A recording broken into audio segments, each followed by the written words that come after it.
여러분, 혹시 뉴스 보면서 이런 생각 안 해보셨어요? 아니, 이거 내 얘기 아닌데? 매일같이 쏟아지는 뉴스들 속에서 정작 우리 동네, 우리 삶의 중요한 이야기는 쏙 빠져 있다는 그런 느낌 말이에요.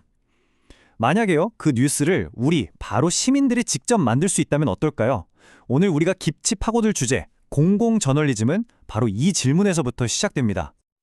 맞아요. 바로 이 느낌입니다. 매일 보는 뉴스대도 우리 삶의 진짜 문제들이랑은 왠지 동떨어져 있다는 이 공감대. 바로 이 불만과 문제의식이 공공저널리즘이란 새로운 흐름을 만들어낸 진짜 출발점이었습니다. 자, 그럼 이 새로운 저널리즘을 제대로 이해하려면 그 전에 기존 뉴스가 왜 우리랑 멀어졌는지부터 좀 짚어봐야겠죠? 도대체 뭐가 언론하고 대중 사이를 이렇게 갈라놓았을까요? 이 그림을 한번 보세요. 딱 와닿죠? 20세기 중후반의 저널리즘은 주로 정치인이나 기업가 같은 소위 힘 있는 사람들 이야기만 다뤘어요. 보도는 깊이 있는 분석보다는 그냥 사건만 나열하는 데 그쳤고, 당연히 우리 같은 보통 사람들의 삶과는 점점 더 멀어졌죠. 문제는 맨날 던져놓기만 하고 해결책은 없으니까 어떻게 되겠어요? 결국 사람들이 등을 돌려버린 겁니다. 바로 이때 판을 완전히 뒤집는 아이디어가 짠! 하고 나타납니다. 잠깐만, 뉴스의 주인공이 권력자가 아니라 바로 우리 시민들의 진짜 고민이라면 어떨까?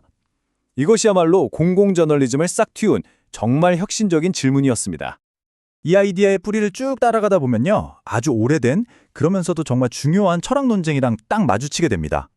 바로 대중이란 무엇인가를 두고 벌어진 두 거장의 대결, 리프만 대 듀이의 이야기죠. 이 두 사람의 생각은요, 저널리즘을 넘어서 민주주의의 미래를 보는 두 개의 다른 창문 같다고 할 수 있습니다.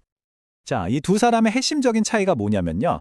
왼쪽의 리프만은 대중은 좀 감정적이고 전문 지식이 부족하니까 전문가인 언론인이 똑똑하게 이끌어줘야 해. 이렇게 본 거예요. 반면에 오른쪽의 듀이는 전혀 다르게 생각했습니다. 아니다. 대중은 충분히 합리적이다. 언론인은 가르치려 들지 말고 시민들이 함께 토론할 수 있는 마당, 즉 공론회장을 열어주는 역할을 해야 한다. 이렇게 주장한 거죠. 결국 질문은 이거 하나로 모아져요. 기자는 대중을 가르치는 전문가일까요? 아니면 사람들이 서로 소통하게 돕는 진행자일까요? 공공저널리즘은 바로 듀이의 관점, 그러니까 기자는 진행자가 되어야 한다는 생각에서 꽃을 피우게 된 겁니다. 와, 듀이의 철학 정말 멋지지 않나요? 근데 이걸 현실에서 어떻게 구현할 수 있을까요?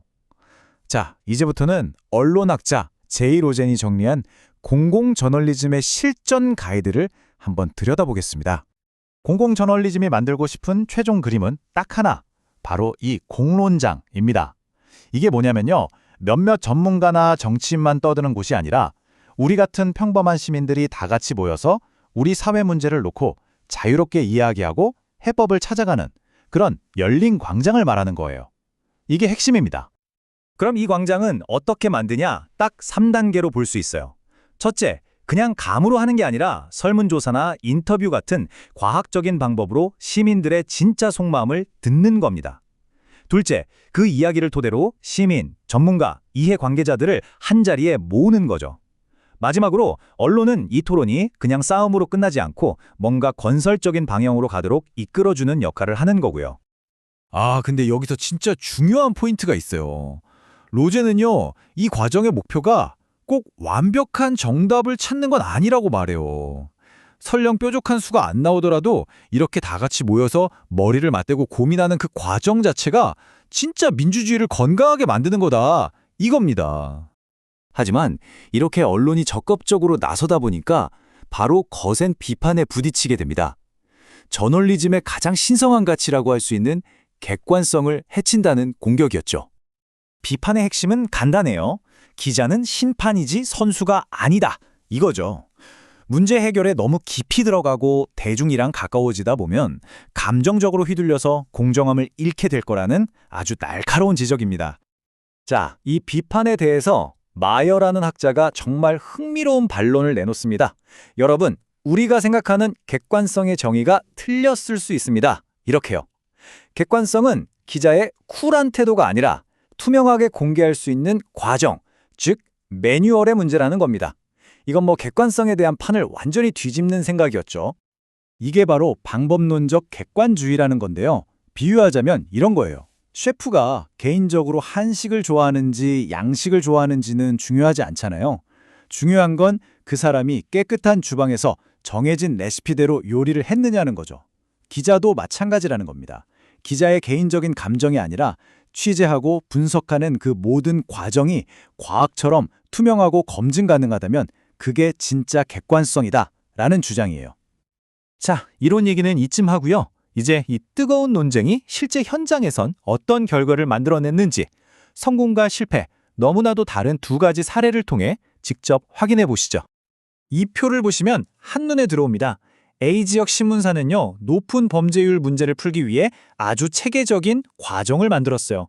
공정하게 자문단을 만들고 토론 내용을 투명하게 분석해서 보도했죠.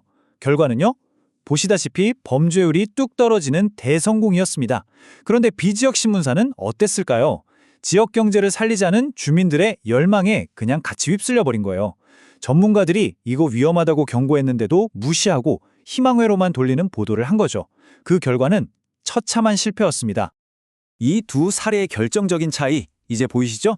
네, 바로 마이어가 말했던 방법론적 객관주의입니다. A지역은 시민들과 함께하면서도 엄격하고 투명한 방법을 통해 객관성을 지켜냈어요. 하지만 B지역은요, 대중의 목소리를 듣는다는 핑계로 그들의 감정에 동화돼 버렸고 결국 저널리스트로서의 중심을 잃어버린 겁니다.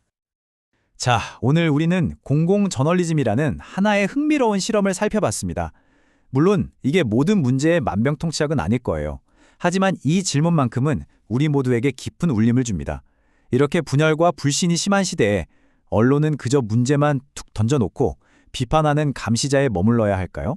아니면 우리가 함께 머리를 맞대고 해결책을 찾도록 돕는 토론의 진행자가 되어야 할까요? 어쩌면 그 답은 바로 이 이야기를 듣고 계신 여러분의 생각에 달려있는지도 모르겠습니다.